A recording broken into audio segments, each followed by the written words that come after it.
नमस्कार, P3 भारत में एक बार फिर आप सबका स्वागत है। दोस्तों, अभी आपने 3 मई को केजरीवाल से संबंधित सुप्रीम कोर्ट की याचिका के संबंध में सुप्रीम कोर्ट की कुछ टिप्पणियां सुनी। उस टिप्पणियों से अंदाज़ा लगा कि न्यायपालिका केजरीवाल की याचिका पर अध्ययन करने के साथ साथ, सुनने के साथ साथ कई नई दिशा की ओर बढ़ गई। आइए चलते हैं। न्यायपालिका द्वारा ली गई नई दिशा, केवल मौखिक होने के बाद भी न्यायपालिका ने जो नई दिशा देने की कोशिश की इस केस को, उस पर चर्चा करते हैं कि कल 7 मई को इसमें क्या हो सकता है। सक्सेना साहब नमस्कार। नमस्कार जी।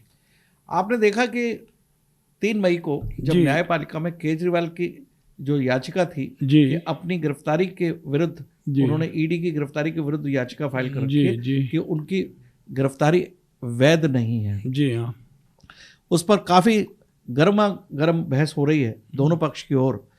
लेकिन इस बहस के दौरान सुप्रीम कोर्ट के जजेस ने एक नई दिशा देने की कोशिश की है, जिसमें उन्होंने कहा है कि क्या चुनावों के मद्देनजर अंतरिम जमानत दी जा सकती है।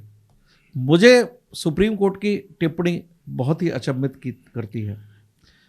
एक तरफ सुप्रीम कोर्ट न्याय की बात करें और दूसरी तरफ जो याचिका का पॉइंट नहीं है उस पर अपनी तरफ से एक सजेशन देना। कहाँ तक इस दिशा निर्देश में न्यायपालिका कहाँ केस को ले जाना चाहती है, इस पर चर्चा करते हैं। जी, आपको क्या लगता है कि सुप्रीम कोर्ट ने जो टिप्पणी की वो न्यायोचित है या केस से संबंधित है? नहीं, सुप्रीम कोर्ट को जो अपरिमित शक्तियाँ हैं, असाधारण शक्तियाँ हैं, उनके दायरे में तो ये ठीक है, पर इसका कारण क्या हुआ ये भी तो हमें विचार करना चाहिए। जी, उन्होंने कहा कि आप कुछ हमें जानकारी दीजिए जिसके आधार पर ये तय हो जाए कि केजरीवाल जी का डिटेंशन में रहना जरूरी है। नहीं, देखिए, आप फिर मुझे लगता है कि आप डाइवर्ट कर रहे हैं। नहीं, मैं डिटेंशन में रहने के लिए याचिका नहीं है जी। उन्होंने याचिका दी है कि गिरफ्तारी वैध है या नहीं है। हाँ, तो आपको संविधान के दायरे के अंतर्गत ये डिसाइड करना है कि ईडी ने जो किसी भी केस में गिरफ्तार किया है, ईडी के पास पर्याप्त सबूत है या नहीं है, और उस सबूतों के आधार पर गिरफ्तारी बनती है या नहीं बनती। जी।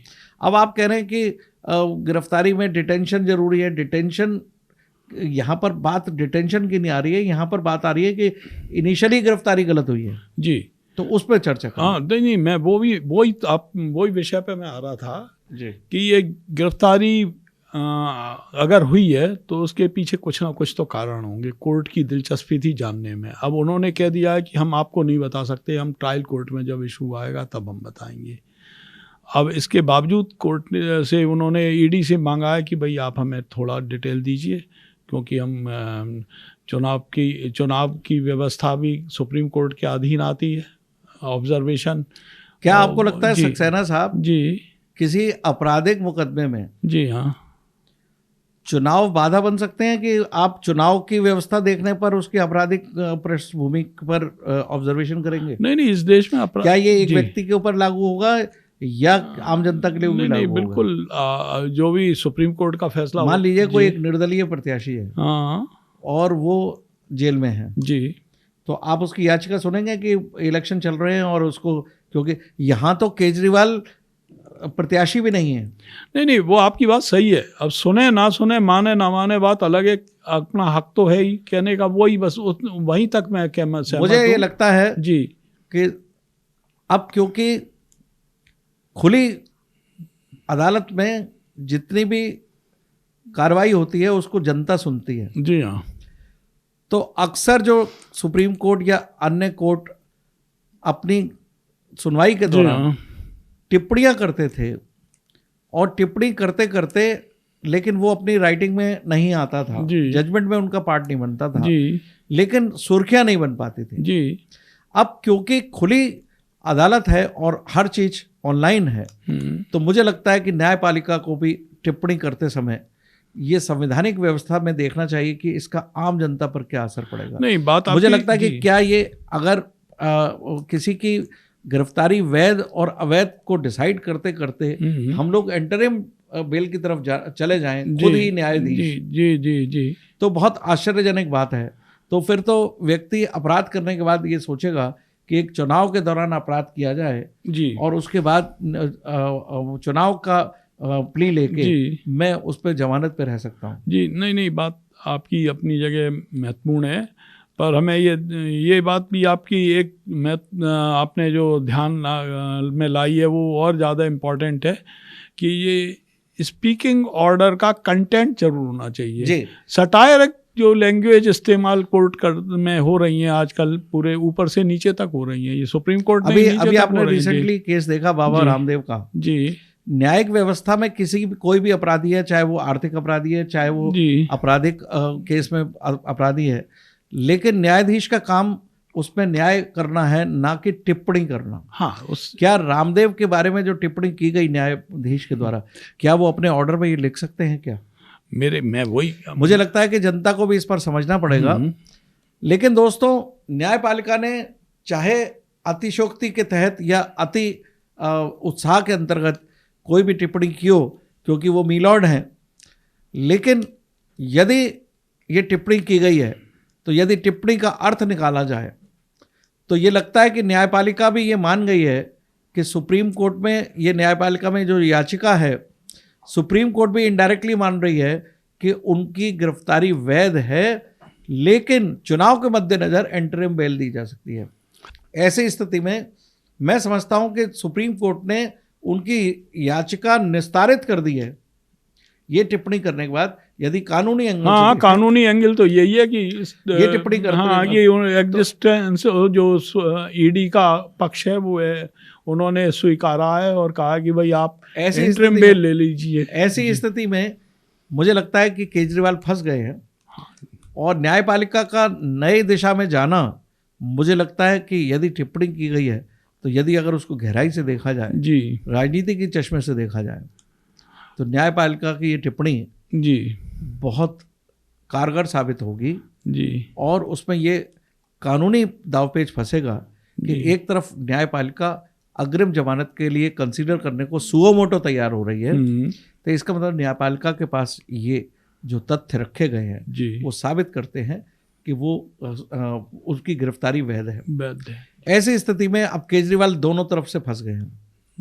यदि वो अग्रिम जमानत के लिए अप्लाई करते हैं जी, तो मुझे अभी इसमें कानूनी फ्लो नजर आ रहा है सक्सेना साहब, नॉर्मली लोग समझ नहीं पाते जी, क्योंकि याचिका के दौरान क्या वो एडिशनल एफिडेविट फाइल होगा, और अग्रिम जमानत की बात है तो मैं समझता हूं कि अग्रिम जमानत के लिए अलग से फ्रेश एप्लीकेशन लगेगी जी। इसमें एक और चीज़ है जो एजेंसी है वो बड़ी महत्वपूर्ण है, वो ये है कि ईडी ने ये भी पूछा है कि बताएं कि ये फाइल डिस्पोजल कर सकते हैं या नहीं जिस सीट पे बैठे। यस, ईडी से ये भी पूछा है, तो इसका मतलब ये है कि तो ये एक तरफ सुप्रीम कोर्ट का अति उत्साह नजर आ रहा है, लेकिन दूसरी तरफ सुप्रीम कोर्ट ने ये टिप्पणी करके, चाहे वो अप्रत्याशित रूप से हो गई, लेकिन आप पार्टी और केजरीवाल को दोनों तरफ से फंसा दिया है।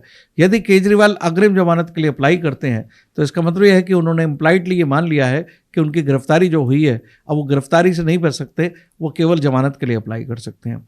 दूसरा, जो सुप्रीम कोर्ट ने टिप्पणी की है कि क्या ईडी से पूछा गया है कि क्या वो फाइल साइन कर सकते हैं, ये ईडी से ना पूछकर सॉलिसिटर जनरल से पूछा गया है। तो मैं समझता हूं कि ये ईडी का काम नहीं है, ये सॉलिसिटर जनरल संविधान के तहत एलजी से कंसल्ट करते हुए ये बात कहेंगे कि वो जमानत कोई फाइल सामने, और ये देश के लिए नजीर होगी जो भी उनका जवाब ये देश के लिए नजीर होगा। तो कल आने वाला जो 7 मई है बहुत महत्वपूर्ण होगा, लेकिन मुझे लगता है कि सुप्रीम कोर्ट अग्रिम जमानत दे नहीं पाएंगे चाहे वो टिप्पणी हुई हो, क्योंकि अगर अग्रिम जमानत के लिए विरोध होगा तो जो अभी पिटीशन फाइल होगी तो उस पर ईडी को जवाब देना होगा। तो एटलीस्ट मुझे तो नहीं नज़र आता कि 7 मई को इसके बारे में कुछ होने वाला है, लेकिन मुझे लगता है कि 7 मई से आगे आने वाली सारी कार्रवाई केजरीवाल तथा उसकी पार्टी के लिए खतरनाक मोड़ लेती हुई जा रही है, और जिसमें सुप्रीम कोर्ट के द्वारा की गई टिप्पणी बहुत काम आएगी। और सुप्रीम कोर्ट टिप्पणी करने के पश्चात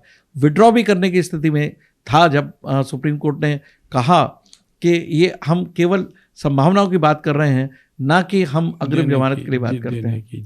तो ऐसी स्थिति में आइए देखते हैं न्यायपालिका कैसा रुख लेती है, जबकि ये निराशावादी स्थिति है कि न्यायपालिका एक याचिका पे सुनते सुनते सहायक की भूमिका में या सलाहकार की भूमिका में नजर आ रही है, लेकिन ये सलाहकार बनते बनते केजरीवाल का काम खराब कर रही हैं और केजरीवाल और आप पार्टी फंसती हुई नज़र आ रही है।